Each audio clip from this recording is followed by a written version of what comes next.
விடுதலை சிறுத்தைகள் ஆதவரிச்சுனா கட்சியில் ஏற்பட்டு குழப்பத்திற்கு அமைச்சர் ஏவாவேலு தான் ஒரு காரணம் அது நீங்கள் கேட்குற கேள்வி தப்பான கேள்வி கேட்குறீங்க. குழப்பம்னு எதுக்கு சொல்கிறீங்க? அவர் சொன்னதே வந்து அழுத்தம் கொடுத்தாருன்னு சொல்கிறாருங்க. அப்புறம் குழப்பம்னு ஏன் சொல்கிறீங்க? நீங்கள் குழம்பு இருக்கிறீங்க. அழுத்தம் கொடுக்குறாருன்னு சொல்கிறாரு. நான் அப்படியே அழுத்தம் கொடுக்கல. என்ன பொறுப்பு? நான் அழுத்தம் கொடுக்கல, அவ்வளோதான் வச்சியான். அதாவது 2001 சட்டமன்ற உறுப்பினராக மங்களூர் தொகுதியிலேருந்து வெற்றி பெற்று சகோதரர் திருமாவளவர்கள் சட்டமன்றத்துக்கு வந்த பொழுது அவருக்கு பக்கத்து சீட்டு நான்.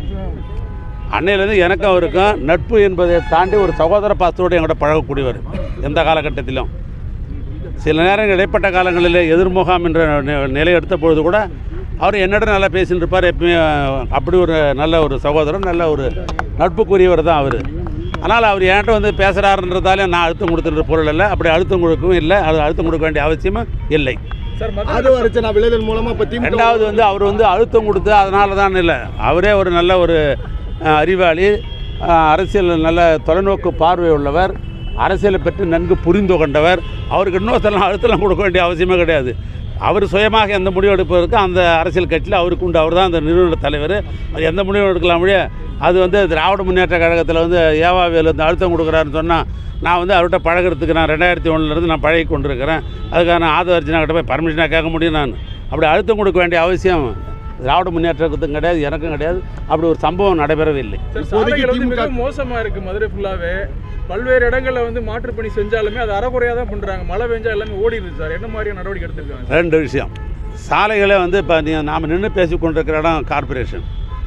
ஒன்று நெடுஞ்சாலைத்துறை சம்மந்தப்பட்ட சாலைகள், மற்றொன்று கார்பரேஷன் சம்மந்தப்பட்ட சாலைகள். பெரும்பான்மையாக இந்த கார்பரேஷனை பொறுத்தளவுக்கு அதிகமான சாலைகள் கார்பரேஷன் சாலையாக தான் இருக்கும். ஏன்னா குறுக்கு சாலைகள் தெருப்பகுதியில் இருக்கிற சிறு சிறு வந்து தெருக்களில் கூட அமைக்கிற சாலை என்பது கார்பரேஷன் சாலைகள். நீண்ட நெடுஞ்சாலைகள் இருப்பது நெடுஞ்சாலைகள். இப்படித்தான் 2 வகையாக தான் தமிழ்நாட்டிலையும் பிரிக்கணும், எங்கேயும் பிரிக்கணும். பொதுவாக மழை பெஞ்சுன்னு சொன்னாவே இந்த தாருக்கும் மழை தண்ணிக்கும் ஆகாது. நாம் தார் ஈரமாக இருக்கிற பொழுது அது மேலே நம்முடைய போக்குவரத்து போகிற பொழுது தானாக பேத்துக்கும். இது இருக்க. அதனால தான் வந்து எங்கள் டிபார்ட்மெண்ட்டுக்கு பேர் என்னென்னா கன்ஸ்ட்ரக்ஷன் அண்ட் மெயின்டெனன்ஸுன்னு பேர். இது சிஎன்டம்னு இந்த விலகு பேர் துறைக்கு. கன்ஸ்ட்ரக்ஷனும் பண்ணணும், மெயின்டெனன்ஸும் பண்ணணும். ஆக மெயின்டெனன்ஸ்ன்றது கட்டாயம் உண்டு. ஏறத்தாழ 66,000 கிலோமீட்டர் சாலை தமிழ்நாட்டிலே நெடுஞ்சாலைத்துறைக்கு சொந்தமான சாலைகள். ஆனால் அந்த சாலைகளை மெயின்டைன் பண்ணணும். அந்த மெயின்டெனன்ஸ் தான் வருது. இதெல்லாம் மழை காலங்களில் இது போன்ற சாலைகளில் வந்து பேர் தருறது, பள்ளம் விடுறது என்பது ஏற்கனவே தொடர்ந்து இருக்குது. அதை நாங்கள் வந்து மெயின்டைன் பண்ணி தான் இருக்கிறோம். அதனால் நேரடியாக உங்களை போன்ற நண்பர்களோட தகவல் எங்களுக்கு நேரடியாக வரணும், மக்களுடைய தகவல் வரணுன்றதுக்காக தான் நம்ம சாலை என்கிற ஒரு ஆப்பை வந்து நாங்கள் வந்து அரசின் சார்பாக அறிவிக்கப்பட்டு அது இன்னை வரைக்கும் மெயின்டைன் பண்ணுறோம். அது யாராக இருந்தாலும் இந்த நம்ம சாலையில் வந்து பார்த்திங்கனாக்கா அதை படத்தை எடுத்து இந்த தெருவில் நெடுஞ்சாலைத்துறை சம்மந்தப்பட்ட சாலை இப்படி பள்ளமாக இருக்கிறது, இல்லை பேண்டு போயிருக்கிறது, வண்டி போகாத முனையில் இருக்கிறது எங்களுக்கு போடும்பொழுது அதை நாங்கள் 48 மணி நேரத்தில் சரி பண்ணி யார் எங்களுக்கு புகார் தெரிவித்தாங்களோ அவங்களுக்கு நாங்கள் பண்ணுறோம். அது ஆரம்பித்த ஒரு பாட்டு இந்த நீங்கள் சொல்கிற புகார் என்பது கொஞ்சம் கொஞ்சமாக குறைந்து விட்டது. இன்னும் 2 எங்கேயாவது இருக்குமேனால் என்னுடைய தகவலுக்கு நீங்கள் நம்ம சாலையில் போட்டிங்கன்னு சொன்னாக்கா கட்டாயம் நாங்கள் செய்வோம். பொதுவாக மழை வந்து எல்லா மாவட்டத்திலையும் பெய்திருக்கிற காரணத்தினால் அவைகள்லாம் வந்து சாலையில் பேர்த்திருக்கிறது. அதில் வந்து தற்காலிகமாக வந்து இப்போ நேற்றைய தினம் வந்து நான் வந்து தென்காசியில் ஒரு ஆய்வுக் கூட்டத்தை மேற்கொண்டேன். அது வந்து திருநெல்வேலி சர்க்கிள் வந்து கன்னியாகுமரி மாவட்டம், தூத்துக்குடி மாவட்டம், திருநெல்வேலி மாவட்டம், விருதுநகர் மாவட்டம், தென்காசி ஆக 5 மாவட்டங்களை கொண்ட ஒரு சர்க்கிள். அது நெடுஞ்சாலைத்துறை பொறுத்தளவுக்கு வட்டம்.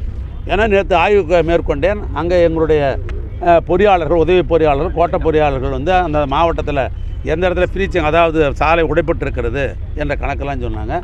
எங்கேயாவது போக்குவரத்து நின்று இருக்கிறதா என்ற கேள்வி தான் என்னுடைய கேள்வி. அதில் எங்கேயுமே போக்குவரத்து நிற்கலை. நாங்கள் உடனே வந்து அட்டன் பண்ணிட்டு போக்குவரத்து தான் சரியாக போய் நிற்கிறது. இப்போ நம்ம மழை காலங்களில் நெடுஞ்சாலைத்துறை பொறுத்தளவுக்கு நாங்கள் 2 முடிவு எடுக்கிறோம். ஒன்று, தற்காலிகமாக உடனே சாலையை சீர் செய்து போக்குவரத்து ஆரம்பிச்சிருது. அதுக்கு அடுத்தபடியாக நிரந்தரமாக திட்ட மதிப்பீடு தயார் செய்து முதலமைச்சருடைய கவனத்துக்கு கொண்டு நிதித்துறையில் பணத்தை வாங்கி நிரந்தரமாக ரோடு போடுறது 2 வகையாக இருக்குது. இந்த மழை காலங்களில் நாங்கள் தற்காலிகமாக முதல்ல ஒரு முடிவு எடுப்போம். அதுக்கு பின்னால் நிரந்தரமாக திட்ட மதிப்பீடு தயார் செய்து முதலமைச்சருடைய அனுமதியோடு அந்த சாலைகள் போடப்படும். மாநகராட்சி பகுதியில் இருக்கிற கிருந்துமால் நதியில் பொதுப்பணித்துறைக்கும் மாநகராட்சிக்கும் தொடர்ந்து முரண்பாடு இருக்குது. எந்த இடத்துல தூர்வாரப்படலை. நேற்று தூர்வாரையில் இல்லை பொதுப்பணித்துறை என்பது வேறு. இப்போ நீர் மேலாண்மை துறைன்னு போரிச்சு. அது ஒரு காலத்தில் வந்து நீர் மேலாண்மையும் கட்டடம் 2 சேர்ந்து பொதுப்பணித்துறைன்னு இருந்தது. இப்போ வந்து பொதுப்பணித்துறைக்கு ஒன்லி அரசாங்கத்தினுடைய கட்டட கட்டுகிற பணி மட்டும்தான் இது.